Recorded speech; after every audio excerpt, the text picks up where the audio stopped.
What's up, bookworms? This is Megan coming at you with another Cantina conversation. Today's episode is actually a bonus episode rewind. It's actually an interview that I conducted back in April 2023, a couple years ago, with none other than Rebecca Yarros. So this was before Fourth Wing came out. I was just talking with Rebecca to help her promote her book that was about to come out into the world before she or anybody else could have foreseen it becoming as huge as it is today. And for those of you who don't know, Cantina Book Club is a spinoff of the Nerd Cantina podcast. That was a podcast that I was doing with my cousins that they were hosting, and I was doing book reviews and interviews for them. After they discontinued their podcast, I went off on my own for Cantina Book Club. And I want to give also a shout out to the lovely podcasters at Book Podcast Connection as a community that we're a part of, and we're so supportive, bouncing ideas off each other. So definitely find them on Instagram, and you'll get a list of other bookish podcasts that I definitely recommend you checking out. But they convinced me to go ahead and dig it into my files and repost the interview. So I'm also going to post the video on YouTube along with some other clips for you guys to enjoy and check out. And so I really loved going back into this file and reviewing this interview to not only see how much I've grown as a podcaster and an interviewer, but also to go back in time and to see how Rebecca has grown as a person, as an author, and as someone who has to do these interviews to promote her books. And what you guys will be happy to see that what you're hearing and seeing in this interview, she has not changed. It's who she is. There's a lot of good stuff here, which I think that you guys will enjoy. But just a heads up, it is only on Fourth Wing, and it is from 2 years ago. So please be kind and keep that in mind. And without further ado, here is Rebecca Yarros. So today we've got Rebecca Yarros. We're talking about Fourth Wing. It's coming out on May 2nd. Rebecca, thank you so much for joining us today at Fourth Wing. It was what a ride, pun intended. It was fantastic. I really enjoyed just everything. We'll definitely get into it, but I just really enjoyed everything that you had to offer in Violet's story. Thanks for sitting down to chat today. Thank you for having me. I appreciate it. And it's quiet in my house. You will never get it this quiet again. There's no one here. Okay, I was going to say, don't jinx it. Do you have any pets running around? I do. And as soon as I said that, I was like, watch my cat come in and be a jerk face right now, or my dog start running laps upstairs. Yeah. That's my cue. I know. Absolutely. So before we get started, can you give like a little summary of Fourth Wing so that readers and listeners can follow along with the conversation? Absolutely. And I suck at this. Let's just be clear with that. So Fourth Wing is about a 20-year-old woman. It's high fantasy. It's about a 20-year-old woman who's been taught her entire life she's going to enter the scribe quadrant of this war college where there are 4 different majors. She was trained as a scribe and raised as a scribe. Her father was a scribe. And she has a chronic illness where her body is frail and breaks easily, and her joints give out. She is basically the fantasy edition of Ehlers-Danlos. And so her mother says, no, you will not be a scribe, because she's commanding general. Sorengales are all dragon riders. And she throws her into the dragon riders quadrant, where a third of that class isn't going to survive to see graduation. And their motto is graduate or die. So if you don't get chosen by a dragon, there's less dragons than there are cadets willing to bond. So the cadets are also out to not necessarily kill each other, that they do. They don't want any weakness within the wing. So they're after the weaker cadets to increase their life threshing, which is when the dragons bond. And she is tossed in there as the daughter of the commanding general. There was a rebellion 6 years ago, and she's in there with the kids her mother hunted down for execution. So she has a target on her back, and the biggest target, her own wing leader, whose name is Zayden Ryerson, and his father was the leader of the rebellion. So you've got some automatic tension there, and shenanigans ensue. Yeah. Yeah, that's putting it lightly, definitely. So before we dive deeper into all that, can you go into your background? And because you got tons of published books under your belt, like we were saying earlier, you've got about 10 years of published works anyway. Go into your background a little bit and maybe what led you to bring Violet's story to life. Sure. Fantasy is my first love. It always has been. I was raised on Mercedes Lackey and Anne McCaffrey and Larry Dixon and all of those fantasy writers. And so my first book was actually fantasy, and it died on submission, which is like where you have an agent and they submit, and the publishers are like, we're not going to buy it, but we're not going to reject you. We're going to like let you hang out and see what everyone else is going to do. And it died that death. And while that Mm. happened, I wrote my first romance novel, which is called Full Measures. And while my husband was getting ready for his, I have to like count them. I think that was his 4th deployment to a combat zone. He's going to Afghanistan. And it got picked up and published. And suddenly I was on a romance track. I love romance. We're just going to go ahead and say that. Like I'm a huge romance genre fan. And so I spent the next 10 years writing romance. And then a girlfriend of mine called me up and said, hey, have your publisher is going to do this line of new adult fantasy. And that's what I've been writing, was new adult. And what do you think about them? And so I talked to her about it, and she did sign with them. And then I thought, yeah, that would be fun. And so I called my agent and said, I want to go do this. And my publisher was like, wait, you what? Because all they've known me is for romance. I'm like, yeah, I want to do this. And so I hopped on a call with Liz Peltier, who's the head of Red Tower and Entangled. And she's been my editor in the past. And I gave her like 5 different pitches. And she was like, the dragons. And I was like, oh, yeah, okay. Because, in publishing, I'd be really flexible. You got to have more than one story ready to pitch. And so I was like, dragons. All right, okay. And we finagled it. We finagled the pitch so that it fit into that high concept. And she said, lean into your military background. And I had them in an Army unit. She said, let's do it at a war college. I said, yeah, totally cool. Let's, instead of an Army unit, yeah, war college would be awesome. And I said, I really feel strongly that I would like this girl to have Ehlers-Danlos. Mm. And my publisher was like, okay, because we're tiptoeing into areas where own voices are really important. And she didn't know I have it. So I have Ehlers-Danlos. My sons all have Okay. Ehlers-Danlos. So can you elaborate on what that is? Yeah, absolutely. It's a connective tissue disorders. It's a group of 13 different connective tissue disorders. Basically, our bodies, we don't make collagen correctly. We have a default in our collagen. Our joints pop out. We subluxate our joints. We're hypermobile. So we can do things like touch our thumbs to our wrists. My son can stick his tongue up into his nose. It's the grossest thing ever. And he will show you without you asking. Things like their bones break easily because collagen is in every part of our bodies. Like one of my kids was walking up the stairs, tripped, his ankle stayed behind. One of my kids has a titanium bar in his chest to move his sternum because it was compressing his heart. His sternum grew inward. All of my kids have scoliosis. Like we just, we're a fun bag of party tricks. So it's like highly genetic and Yeah. oh, that's unfortunate. Yeah. It's a 50% chance. You have 50% chance of passing it on. Okay. And I gave it to all 4 of my biological children. Oh. So my bad. But they've let it stop them from certain things. Like we're not supposed to do things like play soccer, or we're really concussion prone, things like that. So they all chose to keep playing hockey because it's Yeah. I was gonna say, so naturally just going for like the highest contact all almost besides football. I don't know. it is, but the highest concussion rates are in soccer. And so Okay. and our That kids makes play, sense. There's no helmets, right? there's So no helmets. And one of our kids was playing goalie and dislocated his thumb, caught a ball, dislocated his thumb, caught a ball, broke his wrist, caught like it was that kind of stuff. So in hockey, they're super padded. We've seen less injuries. Like one of my kids broke an arm just because on ice contact, but we've seen less injuries in hockey than other sports. But we had just gotten the diagnosis. I was 38 when we got the diagnosis, and I just knew something was off. We'd gotten certain scans back on our kids, and I'm like, we are either the unluckiest family to have walked the earth, or something is wrong. And we went through the diagnosis. It takes a really long time to get these diagnoses. And they came back and said, yeah, it's Ehlers-Danlos. And I had picked that out and called one of my friends who's a cardiologist and was like, I think we have Ehlers-Danlos. And he's like, all right, what's your reasoning? And I'm like, this. And he's like, that's yeah. exactly what you have. And our lives were a little upended. I had POTS flares at the same time, like where we stand up and our heart rate just climbs and climbs. It doesn't go down and we pass out. Super fun at parties, like super fun.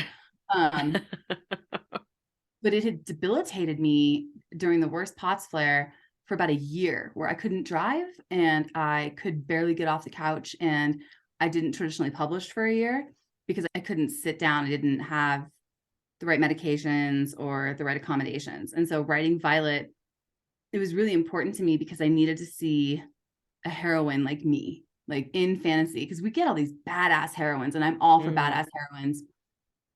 But I wanted to see someone who could be badass according to her own measurements. Right. And Yeah. someone who had used their wits. Yeah, she definitely does. I love that about her because she has to be resourceful and use the advantage that she does have, which is like the life of just studying history of that world. And also, she's also very just, she has a very strong will because she doesn't want any, for lack of better words, like handicaps, like any like abled modifications. She refuses any of that sort of treatment because it's just always only going to make her stand out more, and she does not want to stand out in that negative light any more than she already is.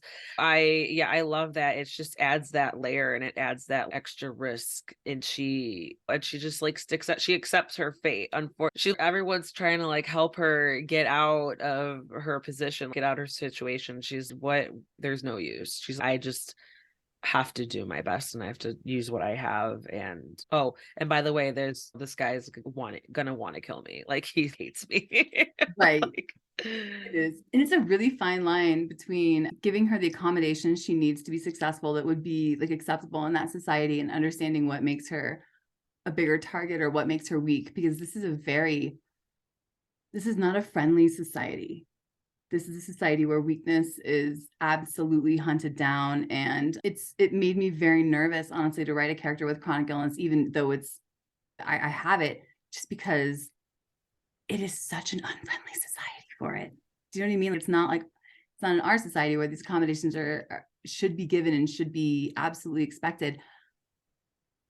no, it's just, yeah, they just see it as, okay, you're a waste of space. We've got more bigger fish to fry. You're just like, you're a distraction. You're going to waste our time. You don't belong here. Almost as they don't see the person. They don't like see the humanity. They just see it as a place, a pawn in the lineup, and just, nope, just picking it off. Okay. You're the weakest link. Yep. And that a lot with Imogen's character, who is a second year. She's the one who breaks her arm to begin with. She doesn't really get to know them until after threshing. She doesn't want people until after threshing, because they die so repeatedly in that first year, whether it's on this obstacle course called the Gauntlet, or during presentation when they have to walk past all the dragons, or threshing. They all become so desensitized to death that they're like, I don't want to know you until I have a purpose to. Yeah. Yeah. Until I'm sure that you're going to be around. There's no, they don't want to put the effort in because they don't even, what's the point? It hurts to watch people die. And that's, as I'm writing the second book, it's fun because she's in the second book. So it's fun to see the differences between where you are your first year and just trying to survive and what it looks like in the next. Yeah, definitely. So hopping on your comment earlier about switching back, like fantasy, you start off fantasy, love romance, went to romance, back to fantasies. Like, I want to explore that. Like what specifically draws you to both genres? What made you decide to switch gears, or what brought you back to fantasy for this latest piece? Fantasy scared the crap out of me. It scares the crap out of me. And we were just talking about this when I wrote my first book. I think I wrote my first book a page a night. I'm going to tell that story a lot because I was raising kids during deployments. My husband was gone and I was running a business. So I'd write a page a night. And at the end of this, you have this book, right? And it becomes your book baby. And you're so certain that everyone's going to think your book baby is the prettiest book baby. But when you get your first rejection from an agent, like, I can tell you exactly where I was when that first rejection came in, and I was dumbfounded. I was like, wait, it's not for you. It's my book baby. Beautiful. You know what I mean? And I realized, like, now I know exactly what's wrong with it. I'm like, oh, that's trite. Oh, did you really? Oh, that's what you went with? So I've always read fantasy, but I've always loved romance. To me, any book I read, and this doesn't go for every reader, of course, it's all personal preference, I have to have a strong romance plot. Subplot at least, plot preferable. I've been reading Jude Deveraux since I was like 11 in the backseat of the car. My parents just never censored what I read. Go mom and dad. No, really, I love it. Like, I told them that the other day. I was like, just because you never censored me, everything. So I love romance. And I've been married to my husband for, I don't know, over 20 years, like a really long time. We've been together since we were 19. And so when I read romance or write romance, I get to fall in love all over again. And I'm only going to ever love this one man. Like, I really like him. He's hot. We have a lot of kids together. He is my dream man. So romance allows me to experience those emotions and fall in love over and over again. Yeah. And fantasy allows me to add dragons. Because in contemporary romance, you get stuck in this plot where it's boy gets girl, boy loses girl, boy gets girl back. So I really wanted those external forces back in there to be Yeah. able to, and I love internal conflict. I always make sure my characters have internal conflict. The fantasy, there's dragons, there's people who write fae, people who write wizards, people who write or walk into paranormal. You can add in that beautiful, wonderful external conflict. And I knew that I always wanted to get back to fantasy, but it just scared the crap out of me. Mm-hmm. You get pulled into this thing as an author with your branding. What's your brand? You get told as soon as someone hears your name, if you come on, not everyone knows anyone's name, but if someone knows your name, they should know what to expect when they open a book. Sure. Yeah. And I was terrified. And I knew that if I wanted to publish a fantasy, I was going to have to write a full fantasy. It might not get picked up. It might not get supported. It might become what I call a desk drawer book, which is a book I wrote and now lives in the desk Yeah. drawer, waiting for a revision time or waiting for the market to shift. And this opportunity, because I've worked so close with Liz before Peltier, I knew that this is it. And then if I wanted to write a fantasy, this was it. And so I brought her the pitch, and again, we just tweaked it, and I wrote her the synopsis and the first 10 pages. And I thought it would be like the 6th book in the line. It would be like right in the middle where they'd already warmed up to some people and there wouldn't be a lot of pressure. And then I was in the hospital with my kid who's getting the titanium varnish test. And she's, no, we want you to launch the line. I need the rest of the pages. And I'm like, I'm in the hospital. Okay. And she's like, when can you write it? And I'm like, I have to get home from the hospital. And then I got home and I wrote the first 50 pages, and it just, it took on a life of its own. That's amazing. It just went. So it's coming home, because legit fantasy is where I read when I have time. That's I read. And it's better when you were able, because I feel like the romance story in there just did happen, even though it's not a spoiler to say it's enemies to lovers. No. Yeah, even though that is an enemies to lovers trope, it felt like natural. It happened like organically, where that attraction was there, and the proximity was there, like the stakes were there, like whatever is going on, the bigger picture is bigger than what's going on between them, but you set it up where they've been connected since before they were born, essentially, almost, right? They have history before they even knew they had history, and it just makes it even like that much more like perfect. And just even just with some of the once it builds up, and then once it gets going, it gets going, it really gets going. And it's funny that you said you love romance, because I think it's definitely a guilty pleasure of mine. And I think almost any reader is lying if they say that they're not a fan of that. And not even if it's just not like steamy details, like everyone loves the will they won't they, or that build up, that slow burn, all that, like just whether it's a slow burn or not. I always find myself like, come on, get to it, go ahead and kiss her, go ahead and what's gonna happen, let's just do it already. And then it is a guilty pleasure for sure. It's okay, here we go, like all right. Like it gets me excited. And yeah, it's like adding. And so especially when it's also a distraction to them, and it makes them so much more like relatable as people, as characters, that I'm training. If I don't train, then my chances of dying are gonna increase. But oh, look at those muscles over there. Like it just adds to that, the realistic scenarios and things like that. They're 20. Like they're essentially in college now. They're in a college where they're in the elite section of the college, because dragon riders are elite and yada yada. But like when push comes to shove, like I love new adult because they're 20 years old and hormones are raging, and you don't get to make as foolish a mistakes that you can in YA and get away with it. Think about when you're 20, like you make giant mistakes, you make giant decisions that have huge lasting consequences. And I think that one of my favorite parts is when they're on the mat, and I think 2 of the guys are off sparring, and her friend's like, are we ogling? And they're like, oh yeah, we're objective. Are we objective? Oh, we are. Yes, we are. And everyone has turned to stare. And I think it's just a natural human reaction. I think the tension's where it's at for me. It's always that it's the will they, won't they. And it's the when like, when are you going to break? Because to me, the best moment is that final moment when they're like, F it, and we go. But I think you have to build to me, the payoff is building that tension so that when it breaks, it is a relief to the reader. And it's like all horses go. We are like all systems, let's rock. Because if you bring it on too early, to me, I feel like they haven't earned it. Makes sense. Like I want them to earn it. And I'm not a big like insta love. I'm not saying it's not valid and people can't love it. You love what you love. But me, there's got to be something, there, something built so that when you get to that payoff, it's exactly that, it's payoff.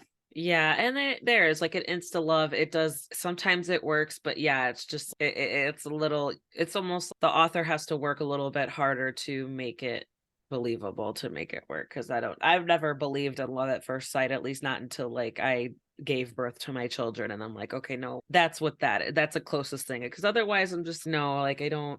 Yeah, I lust at first sight, maybe like Yeah. you see someone and you're Yep. like, "Oh, shit, that holy shit." But other than that, it's so yeah, to read it in literature or no matter what the genre, it's okay, we'll go with it.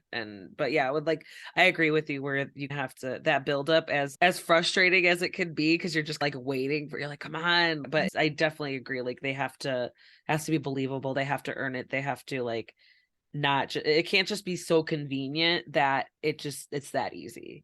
And I think especially like enemies to lovers is, I would have said it was my weakest trope until I started writing this one, because I think in contemporary settings, it's mostly like grumpy to lovers. Do you know what I mean? Like there's not like a lot of reasons to be actual enemies.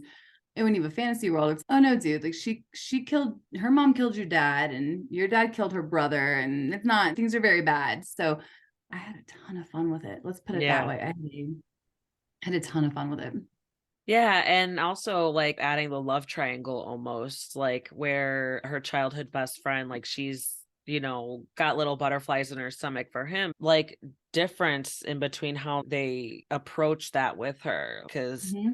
Dane is, no, I'm just trying to protect you. I can get you out of this or what. You don't have to do this if you don't want to. And Zayden's, no, okay, no. See, this was your first mistake. This is what you need to do here. No, what are you going to do next time? Like that's where I see you coming. Like I fooled you. That he's like helping her or he's like he's encouraging her. And that's like ultimately where that's what she wants. She finds herself wanting not only to like prove it to herself, but prove it to her mom, prove it to Mhm. everyone who's like doubting her, everyone who's out to kill her. She's like there's like a bunch of stakes and she finds that her motivations like align with the person who maybe wants to see her fail the most, almost like at least Right. on the surface, but like deep down readers learn that there's a reason why he's trying to teach her and he's trying to help her improve.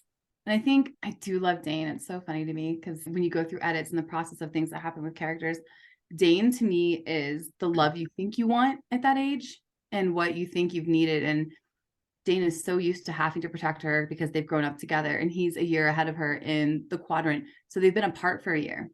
So he's become desensitized to a lot of things because of being in the quadrant for a year. And she's had a year to fantasize what she thinks that relationship will still be. And I Yeah. think once you get there and you realize, oh, I'm not this person anymore. You've evolved into this person. I don't necessarily need you to protect me anymore. And her realizing you're not necessarily what I want. Instead of who am I going to choose? There's very much like the love we think we need at that age. And then as you Yeah. grow, the love you realize that it was what you want and what is supportive and what the person who's the most supportive is also the person who's don't die, whatever. You're right. So I do love Dane. Dane's just so rigid and Dane doesn't have it within him to break rules. And he is so by the book and she's learning where this flexible area is, which is where Zayden just lives. The man ain't like it's great. Yeah, absolutely. And that's what she needs. She needs to be flexible because business is not as usual for her, just from like how she was born, the condition that she's living with. If she played by the book and didn't think outside of the box, like she would be done. That's what she needs to do. And Dane was trying to like tunnel vision, black and white. No. And I have no chance if I think that way. Dana's so focused that she cannot survive the quadrant that he's unwilling to see ways that she could, ways for her to succeed in the quadrant. His priority is get her out. And she's like, there's no way out. My mother's gonna throw me back in here. There is no way out. And I think that's one thing is as she accepts the fact, no, I'm a writer. Like I thought just my brother and my sister were writers, my mother, but I am too. And it's finding that strength to be who you are instead of what everyone has cast you as, especially when you do have chronic illness and they look at you as you're the weaker one, or you're the one who has to be babied, or things like that. And it's her being like, no, I can do this. And unfortunately, Dane doesn't see past that. Yeah. Yeah, because and he's you could understand where he's coming from too, just because he's known her since they were like elementary age, and he feels like he knows what's best for her, and also because he's got a year ahead of her, so he knows how cutthroat and how dangerous it is, and so that's why he's, oh, absolutely not. And he just is trying. I understand he's trying to protect her, but at the end of the day, it's listen to her, dude. Listen to her. And she's been living in her body her whole life, and although I don't know if Violet's the type of person to accept when she's met her limit. It seems like she's just always trying to raise that bar. She's trying to raise the bar, and there's a struggle with her about where the limit is. And I think if it wasn't set at a school where they'll kill you when you reach the limit, there's plenty of times where she'd be like, you know what, I can't do this today. And I struggled with that, wanting to make sure that I wasn't like stumbling into like ableist territory where it's like, oh no, she has to get up and go. Like she can't have this mercy. She absolutely is merciful with herself in certain regards. And when she allows herself to be mended, or when she takes a day, but in that environment where they're going to kill the weakest link, she feels like she has to find a way. She has to keep pushing. And I love that she uses her brain mostly to make up that difference. And she's got to train. You have to learn how to spar. You have to learn how to do all these things. But when push comes to shove and she can't do things, even when she fights the accommodation, she has to realize this is what I need to make this happen. And this is what we'll do. So I like that she has that given her. But yeah, recognizing her limits is not something she's good at. Yeah, and understandably, just because she just from the circumstances, like if I think maybe also partially because she's afraid that if she does identify a limit for herself, she's afraid that she's holding herself back, and that's gonna hurt her in the long run. Like and she's scared the second she says, I can't do this, it's a target on her back. So the second she has to go back and be mended, and they know they've hurt her, they know how to hurt her again. Yeah. The gauntlet is one scene where she's actually like, where she's too small to accomplish something. I cannot do this.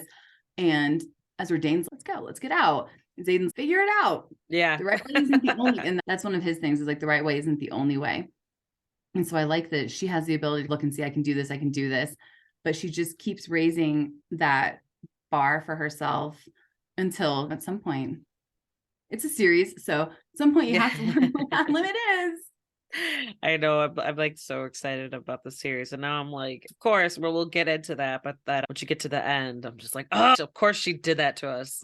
And I think everyone knows out there that it's got a cliffhanger, because I think there's enough reviews that say it. I don't feel bad saying it. I've never written one before, and until this book, I was like, no cliffhangers.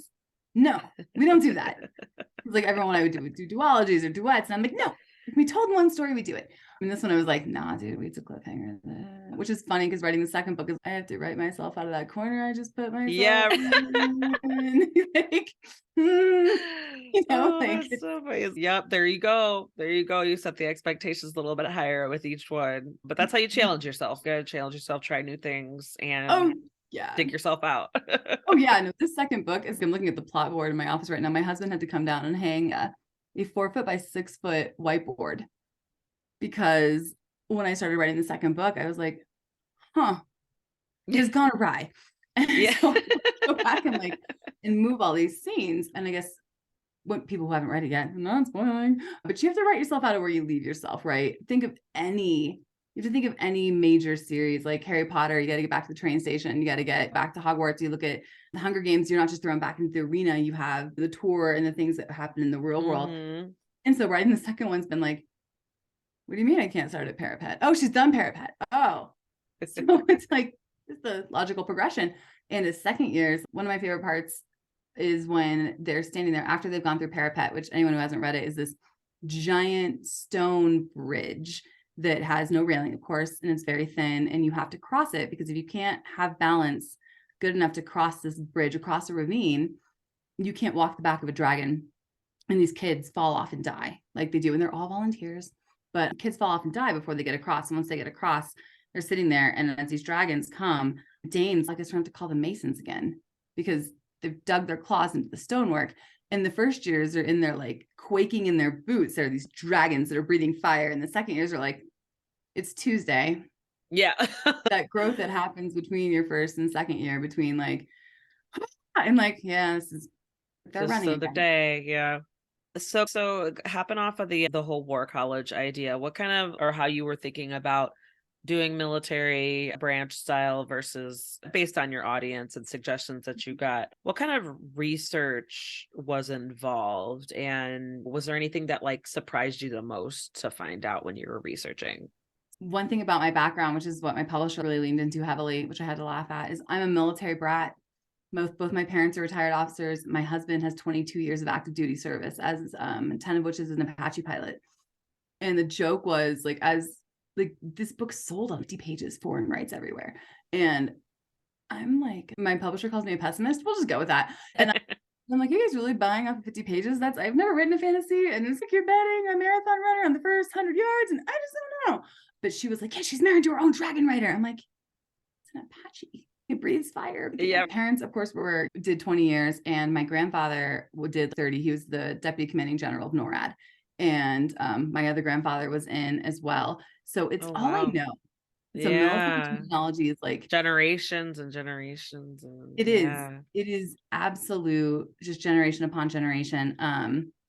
And so a lot of the terminology was really easy because I based it off of our military terminology, except for like wings and things like that. Like I divided the wings and the sections and the squads.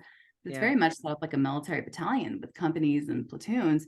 I just named them something else. So it was very familiar to me. There's not, I think the biggest, I will tell you the biggest funny thing, which I'm sure my publisher's like, I can edit out whatever you need me to. Don't worry. So I was looking and I was like, what's a group of dragons called? What is a group? What do you call them? And I wanted, like I said, fantasy scares the crap out of me because you have dedicated readership, and I'm one of them, right? So I know how picky we are.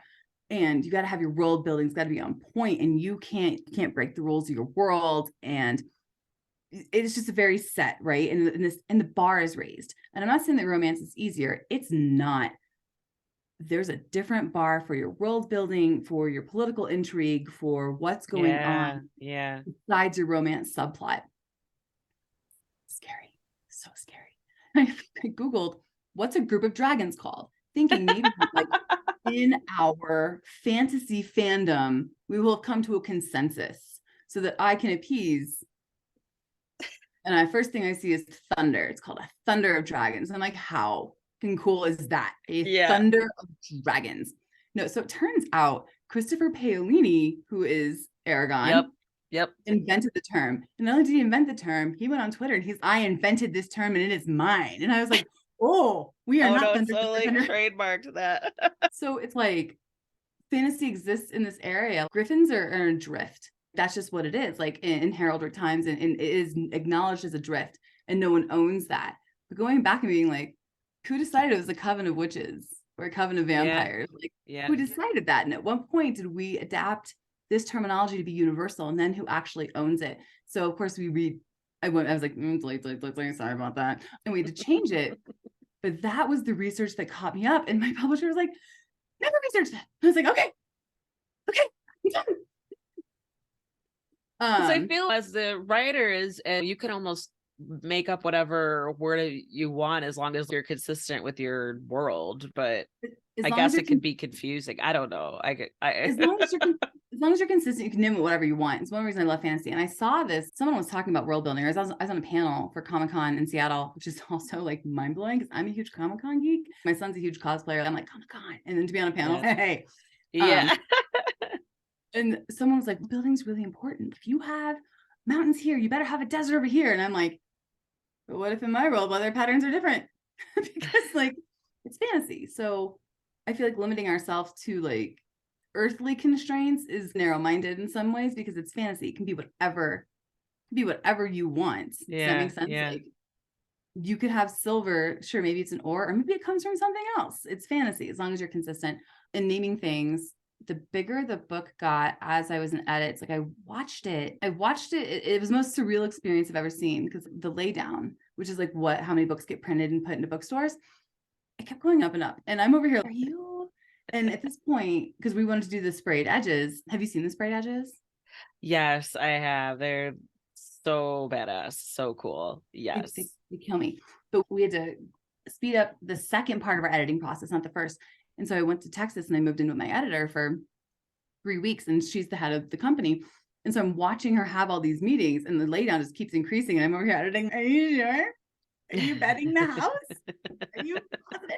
But as that happens, you get more and more people in the book. So you get more and more editors in the book and more people reading the book and saying, hey, is this term as catchy as it could be? Do we have things you don't think about? Do we have a hashtag available on this? Like things that you would never, like, I'm like, what? Yeah. Yeah. So you do get to name it whatever you want, but you also have to, one, make sure no one use that word. One day that will bite me. Someone's gonna, did you really? I'm like, yes, I did. And you have to make sure that you can own that intellectual property. It's a whole new world. I feel like I'm sitting in Aladdin writing this whole book. Legit.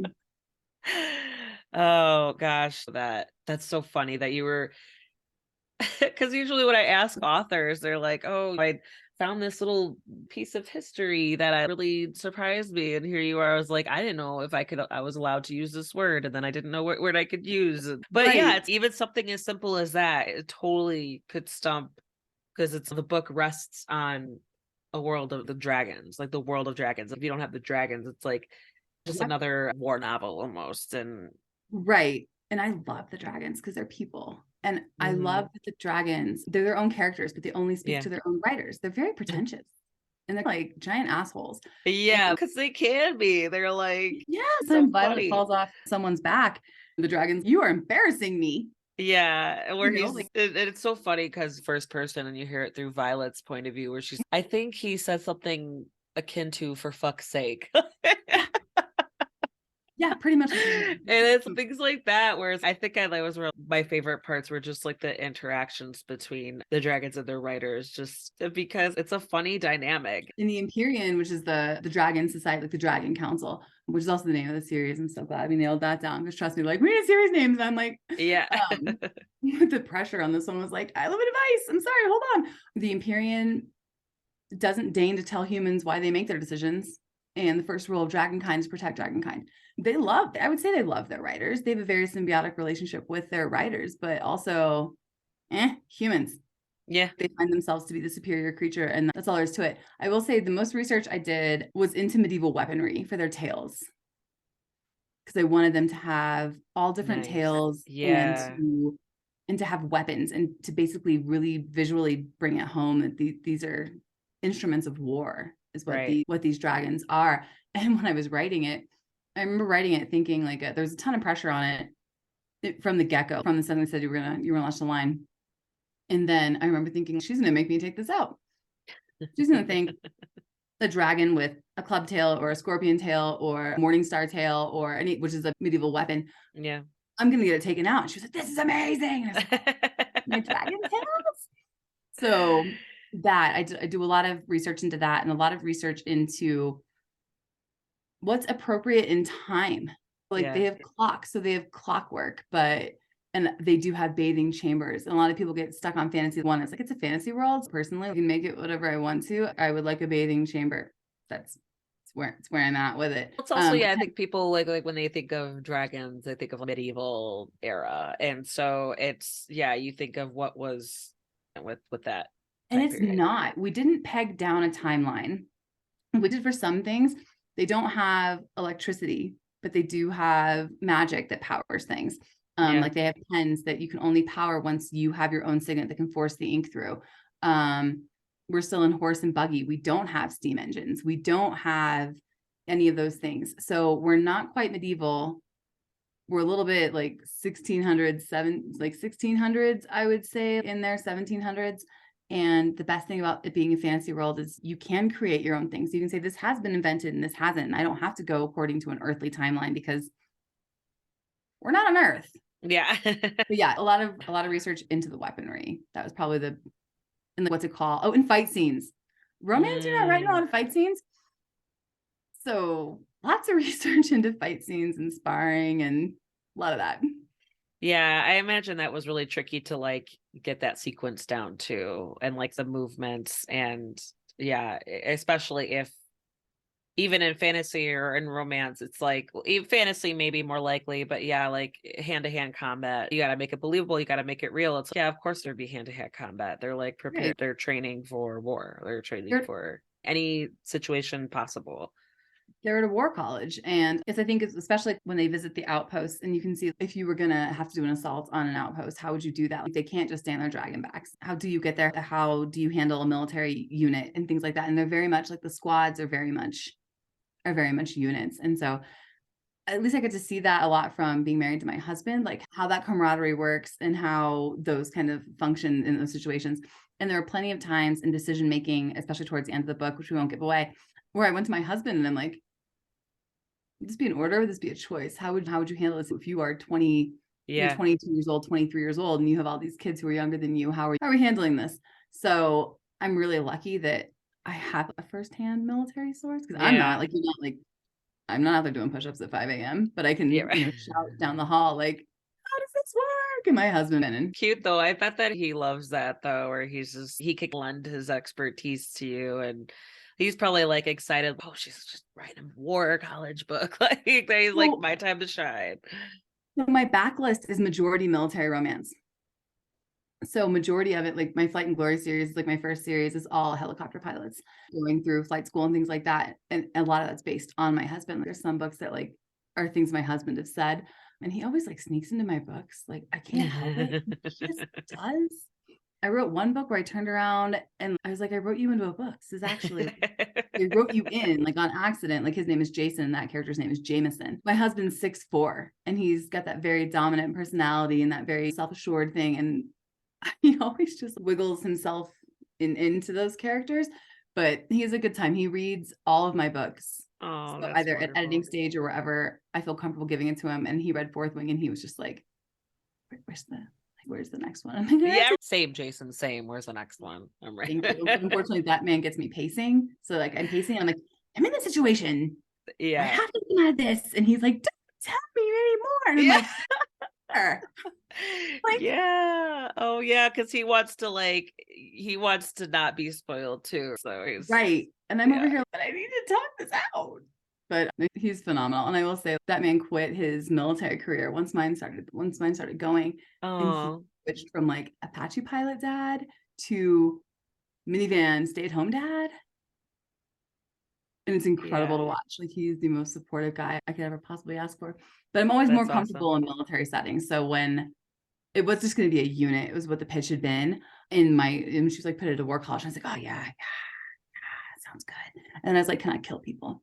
And she wants to kill lots of people. And I was like, I want to kill a ton of them. I want this to be like, this is what happens here. I need to desensitize. Yeah. And she's, yeah. So That's awesome. It's awesome that you had a team that was like really encouraging you, because you're like, can I do this? Is this allowed? Is this too much? And they're like, no, love it. Go for it. and there are things we have to go back on. Writing it, I wrote it how I envisioned it and how we talked through the plot, just to make sure it was where we were going and things like that. Because the last thing I want to do, I want my editor to know where I'm going. Because if she gets to a point and she's like, doesn't work, we could have solved that with a conversation before I started. Do you know what I mean? So I wrote the book as it just fell out. I really loved writing it because it was just so much fun to go to work. Let's put it that way. Like, I was like, I get to go play with dragons today. My husband's like, ah. And my kids, you can't see it. My kids were cleaning out their toy room. That is a toy dragon Oh my gosh. from their toy room, because they knew what I was writing and they were like, That's Mom. adorable. That's I was so like, yeah. funny. So we'll put it up there. But like, things like when I turned in the first draft, my editor was like, yes. And then the secondary agent will come in. And then as it goes up the chain, they're like, is it really okay to kill all these kids? I'm like, yeah, they signed up for it. You're right. And they're like, but they're all volunteers, right? We're not forcing them. I'm like, okay, we'll go make sure it's clear that they're all volunteers. So there are points where they like walk you back to make sure that we're not just It's not Hunger Games style. It's no, like like you're no. signing up for this. Yeah. And I'm reading, so I have this toxic habit where I read reviews until a book comes out. And this book it's been given out more. They did a huge ARC print run, which I'm very thankful for, but it means that there's more opinions coming in. Yeah. And in some ways it's great. In some ways it's, oh, okay. So I watch that. Like I watch to see how it's going to be received and if I've done my job well or what I could have done better if I'm in the mood for it. If I'm not, I just run away and hide. And I see a lot that it gets like Hunger Games comparison, which one is like super, super flattering. But two, Hunger Games, really, they're killing those kids to maintain control, Yeah. right? It is very much like the government's going to kill your children if you don't, if you don't let us keep control. So like keep One, you in line type of thing. Yeah. I have people coming home just to see you hear the footsteps, lacrosse is over.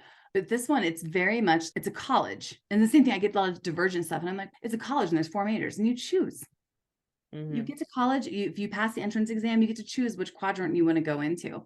So these kids are dying because they're in the military and this is what they want to do and this is what they want to go. Hunger Games kids got, can you hear my dog? She just got very excited. The kids and the dog and my husband have been making noise upstairs this entire time. The microphone is gonna pick up good things, so don't worry. Oh, good. I'm glad because I Yeah. can hear. Yeah, we have an English bulldog, and she's amazing. We had 2, and we just lost our old. We lost our old man Oh, a couple months ago, and he was very old. He was 12 and a half, but it was devastating. But now she keeps following us around because she doesn't know what to do. yeah. Because he was like the leader, and now she's, I don't know what I'm doing, so she just follows us around everywhere. So all you hear is like her little nails in the heart are like, and you're like, okay, I can go to the bathroom. She's like, can Oh no. you? You know? No, at this no, from what I hear, I just hear my 2-year-old moving his little chair around to probably try to reach things that he shouldn't be. So it's when I hear sounds like that, I'm like, where's Mason? What is he doing? Mm-hmm. Okay, we're like, is he like, if you're just hearing it from the other room, I'm just like, okay, what is he trying to get to? Do I care about it? He's trying to get the scissors. Yeah, I care. Like I just Yeah. things like that where it's no, like get out of here. Stop being so resourceful. It is. Our daughter is 9, our youngest, and she is autistic and she's nonverbal. So she uses alternate methods of communication. And so we can ask, what are you doing? And she can choose to not tell us. I'm not going to tell you. But then you see the chairs like lodged up to Yeah. where she can reach the Xbox to where, so we're always like, what are you doing? And when we moved into the house, we bought the house like 2 years ago. She kept moving her stuff out. She's, I don't live here. And so we had to install like all the locks really up high so she would be safe. Because we would hear the alarm system be like, hey, a door just opened, and immediately everyone in the house is like, ah, you take this door, and we scatter. And she's Yeah. like taking her toothbrush and a set of pajamas and put them outside, whatever door she's chosen. And I don't live here. But it was 2 months of that. So yeah, I get that. Oh man, it's like never a dull moment. So hopping off of something that you were talking about before with what where you were struggling with a 2-part question. What were the most challenging parts to write, and then what were the most enjoyable parts to write? Okay, the hardest parts to write. From a craft perspective, the battle scenes were the hardest for me to write because I knew it needed to be visual and really bring the reader into what was happening. But because we're on the backs of dragons and you're only in first person, I think a lot of fantasy is written in third, right? So you get the overall, and in this section of the battlefield, and in this section of the battlefield, but all you have is Violet. So all you know is what Violet can see and what Violet is experiencing on the field. You have no idea where Zayden is, no idea where the others are. The ones she sees are the ones that you get to see. So those were really tough to me. Not like Gauntlet and things were easy, but I do deep POV writing. So I feel like I try to sink into that character and feel what they feel. And so I would just have this like chronic anxiety. And I already have anxiety. So living in Violet's skin, I would just be constantly tense and wondering what was going to happen. And the other hardest thing was going to my editor and making sure like during developmental edits, most of those occurred toward the end because it's an end that you have to smooth out and you have to, everything has to logically flow to get us to a point like within their relationship, within what's going on, within what is the school been up to and what's this kingdom up to. And there were certain lines and points that were exceptionally important for me to make, which I can't really say without giving away the entire book. Sure. But what I'd gone to her and I said, this is important to me, like this. And like, and it's important to me that this point is made in this book and not the next. So making sure that there was a point logically to make that and to bring the reader on this journey and to make sure it fit, that nothing was forced. Do you know what I mean? That it was all natural, because it's hard. If you ever have characters fighting, I have to like write out a list of what points they have to make, Yeah. what has to be accomplished in this argument, and then logically lead them through a dialogue where you would get there. So you're not just like, yeah, but you didn't do the dishes last Tuesday. Yeah. Like nowhere. So I think the hardest were the battle scenes and just making sure the points I wanted to get across. And also, I worked really hard, and there's a really good chance I failed at this. And I am the first to always be like, if I failed, I tried really hard to be as inclusive as possible. Mm. Make sure that I had as much representation as I could in different areas of the book. And so making sure that we did that with sensitivity, and it wasn't just check the box. Make sure that every character here had a purpose and a story, and that they had a depth to them, I think. The most enjoyable. The most enjoyable, I'm gonna take a drink. So my favorite, I think you always have scenes, like at least for me, I don't know about other writers, I'm gonna speak for all of writerdom. You always have scenes like when I start, this scene pops out to me and I know this belongs in this book, and I can't wait to write this scene. And there were a couple of them. And the first one was when she throws the daggers at Zayden's head. And he's like, you missed. And she's like, did I? Yeah. Back up, and showing that she could not only work with her brain, but also she does have some physical prowess. She passes in that agility test, and she can throw a dagger because it's something that's within her power. And when he says, you really are a violent little thing, aren't you? Mm. And I love that he calls her violence, and he sees what's in her true nature before she does even. So I loved writing that. And then, because I don't think that's giving, and then as I give everything away, threshing was something that lived in my head, and how threshing went down, which is when the dragons choose who they choose. And the scene where Xaden steps onto the mat, where he has figured out what she's been doing to beat all her opponents, and he takes her to the mat. To me, that was the most fun to write because I love sexual tension. Yeah. And it's always like, and there's a moment she's like, am I attracted? I'm not attracted to toxic men. Am I attracted? Ooh, maybe I am. Maybe I am getting attracted to toxic. Ooh, it's not okay. But that was the most fun for me, is in those positions where he's trying to teach her and he's knocking her on her ass constantly. But you also have, hello, beautiful man. She's liking it a little bit. But then I also think it's logical for her to be like, ooh, am I supposed to like this? Is this it's okay? Is this unhealthy? Is this, and we tried really hard to make sure that their relationship was as healthy as possible, given the fact that it's enemies of lovers. So yeah, that was the most fun. What was the most fun to read that doesn't give it away? So I can turn it around on you. All right. I think some of when they're just them getting to know each other, I liked some of the dialogue. I think especially when there's one thing where she asks him like, what's your favorite food? And he's chocolate cake. Stop being weird. It's just like little things like that where, because it shows like a different side of Xaden. You get to know him more. He's a little like because he comes off as like this hard, rugged, like no nonsense, like lethal dude, but he's also a person, like he's so layered. There's so much more to him. Yeah, he's got his secrets. And once the reader learns with Violet, like what you start peeling back those layers and get to know his reasons and just getting to know a little bit more about him with her. I really enjoyed just some of like where she got to a point where she didn't mind like asking him those silly little things. And he was just like, why? I just love that. They're just like, stop being weird. Like what? Right. Like, why would you want? And I think Xaden is so guarded, of course, for obvious, I'm not obvious to the readers, but as you read it, you get to know why Xaden's so guarded. But when push comes to shove, he's 22 when this book starts and 23 when it ends. So he's a 23-year-old guy. And I know a lot in fantasy, we've got like 500-year-old men and 300-year-old men who are 1,000 and have fallen for the 19-year-old girl. I'm not saying I'm against it. I'm definitely not against it. But this guy is 22, 23.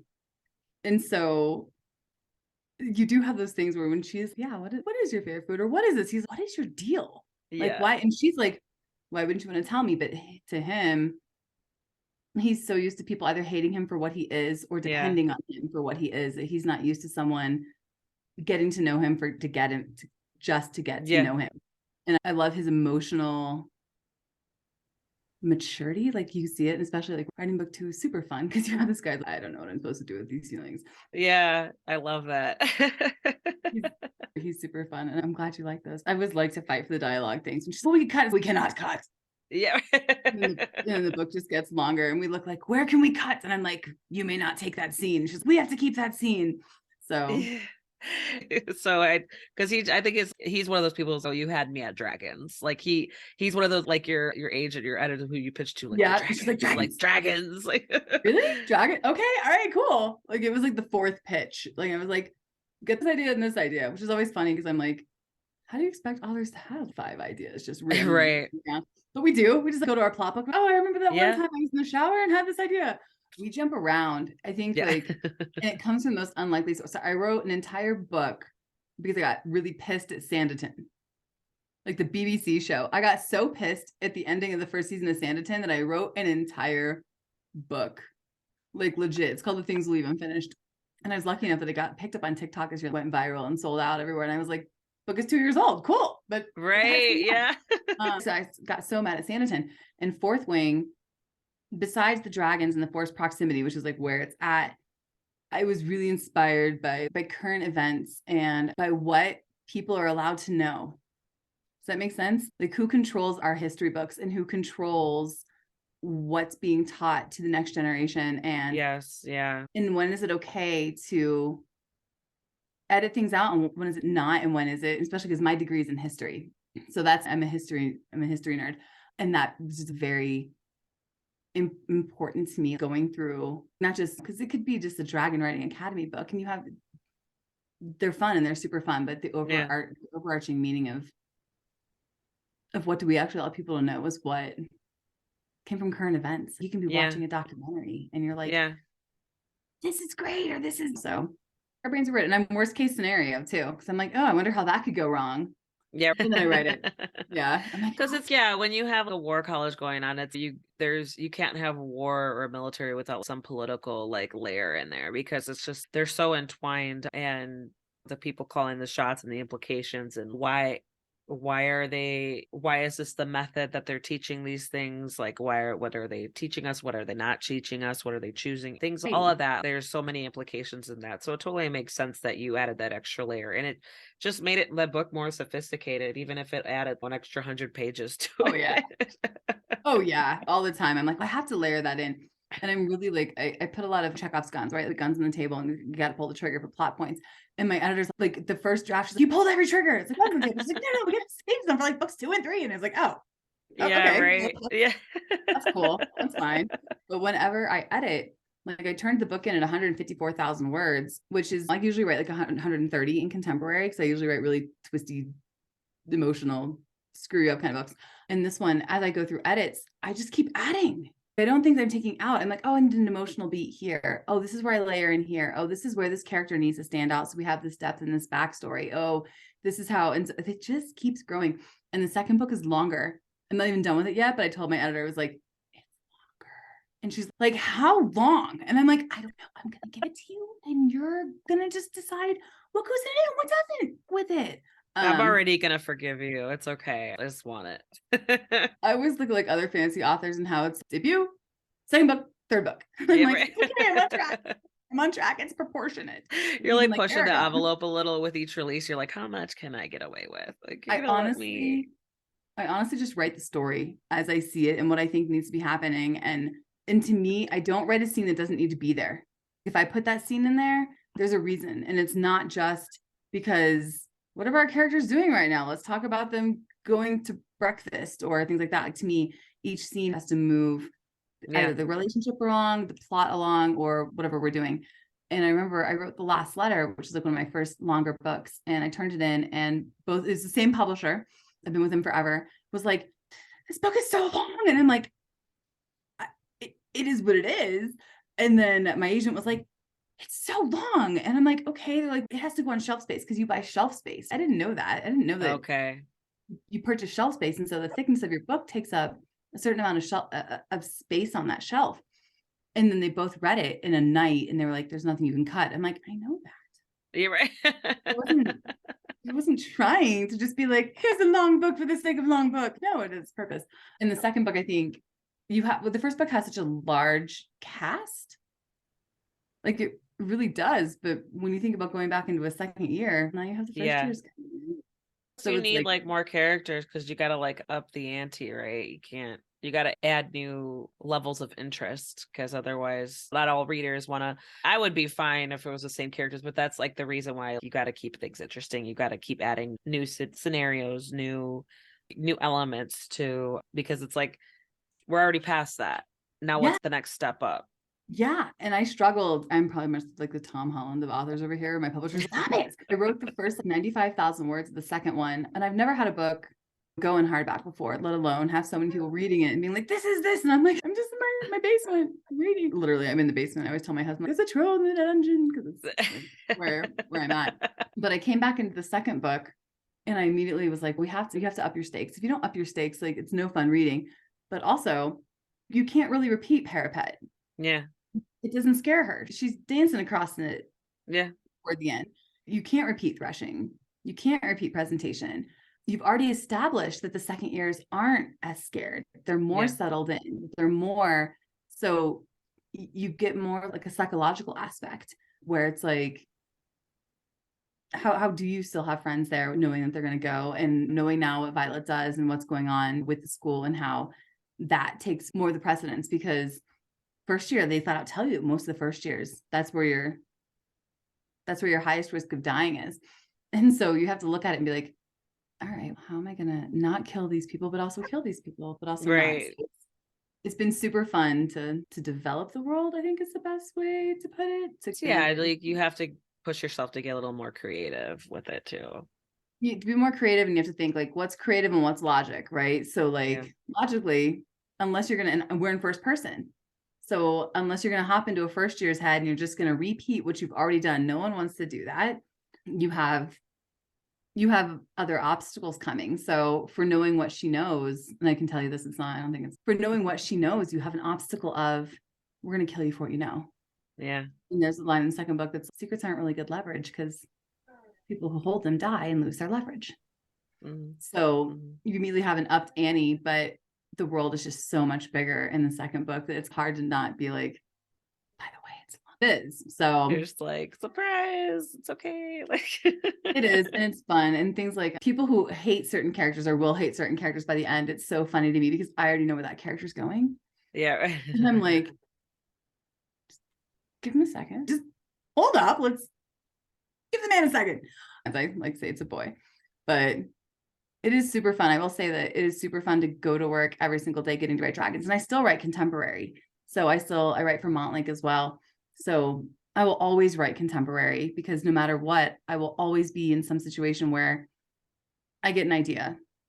Do you know what I mean? And suddenly that idea just goes, and I know that I'm going to end up writing a book for it. But man, is it really nice to actually get to go write my first love. It's super incredible. Like that's dragons. Who want to write dragons? Absolutely. Yeah.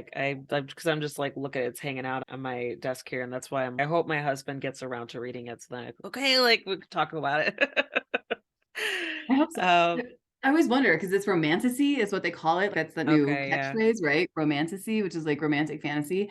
And I always wonder, will it speak to guys? And my husband likes it, but my husband's like under a moral obligation to like it because he sleeps with me, right? So if you don't like it, it's not going to go so well for you tonight. But I always wonder if it'll cross that because it does have that romance subplot. It does, yeah. It's got the spicy scenes. That's also like where I'd like. It was like, no, you'll agree. Oh my god, my dog. I've closed the doors, and she's like such a brat. She just wants to come in here, but I'm like, no, girl. My cat does it, and I have 11,000 tip-in sheets on my desk. You just can't see them because I think I have to sign like 18,000 in 2 months. It's the most ridiculous thing I've ever done in my life.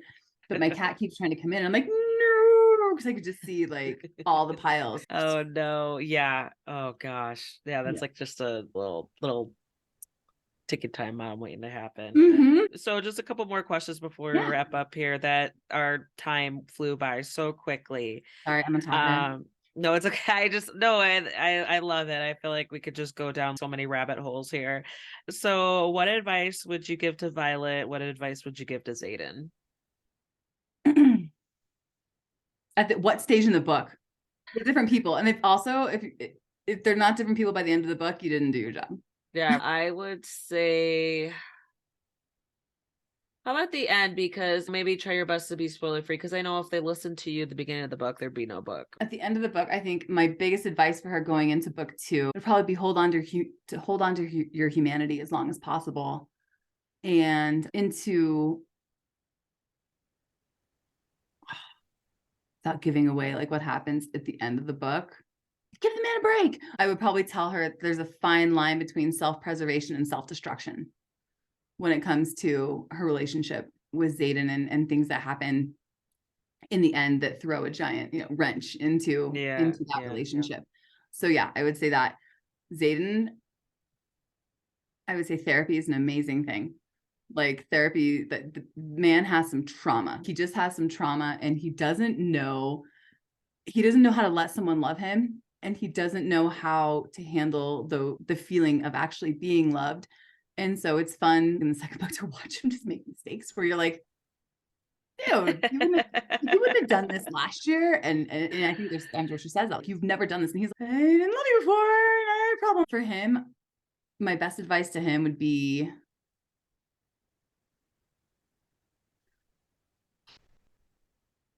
not you can't save everyone. He knows that. Just let Violet be Violet.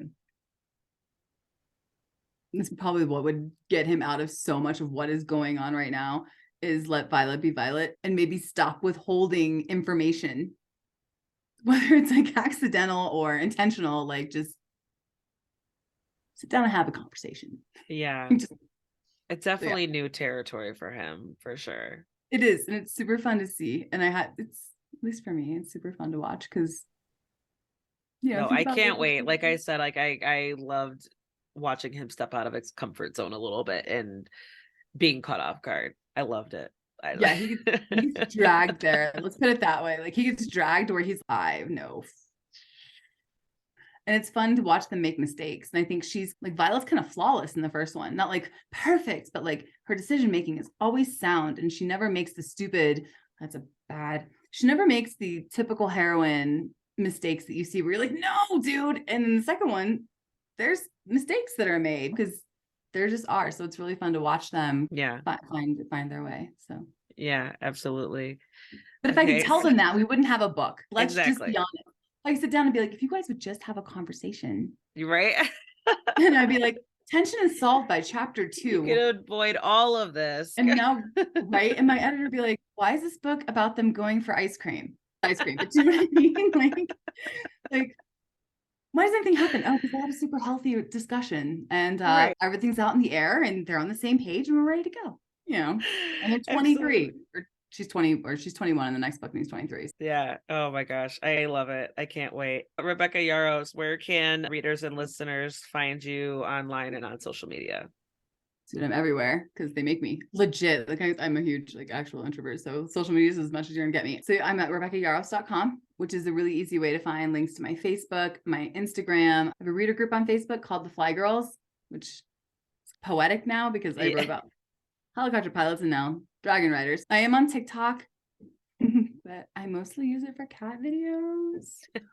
I'm really bad at marketing myself. If you can't tell, there's some awkwardness there. So you can come find me on TikTok. Please do. I'm sure I'll post announcements, but I'm not going to be your most entertaining person because I'm there for the cat videos. That's okay. That's okay. Buddy, the readers love cats. So I didn't know it was like an algorithm thing. So like, my videos get pushed out to people who like cat videos and the am I the asshole questions, right? Because I love other people's drama. Sure. So like, if I throw a video out there, it's not getting to my intended audience. But I still enjoy it. I love TikTok. I just lurk, and I love to listen to reviewers and what reviewers think, and I just lurk and like tiptoe out. So I'm not like disrespectful, but you're just like, I love that word lurking, because you're just like passing by, peeking, and then being on your way. Like, just I want to know. So I want to listen to reviewers, not about my books. I've learned the lesson. If people start talking about me, I'm like, peace out. Unless my husband has watched it and been like, this one is safe. No, because I'll be on the floor, like under my desk with a bottle of wine. Oh. But I love to hear what reviewers say about other works so that I can hear, what are we looking for? What are causing problems? What is working? What is not? How do I not stumble into traps or making sure that I'm, you can find me all those fun places or the local hockey rink. That is typically where you will find me. Yeah, perfect, perfect. Okay, Rebecca Yarros, Fourth Wing. It comes out on May 2nd. Thank you so much. This was, like I said, we could have just, I feel like we could talk for hours about all of this. It's such a joy to talk to you. And like I said, I can't wait. I can't wait for book two. I'm rooting for you, rooting for Violet, rooting for Zayden, all that good stuff. But thank you so much. Thank you. I'm Yeah, glad you liked it because it's got to be appreciate awkward it. when you don't.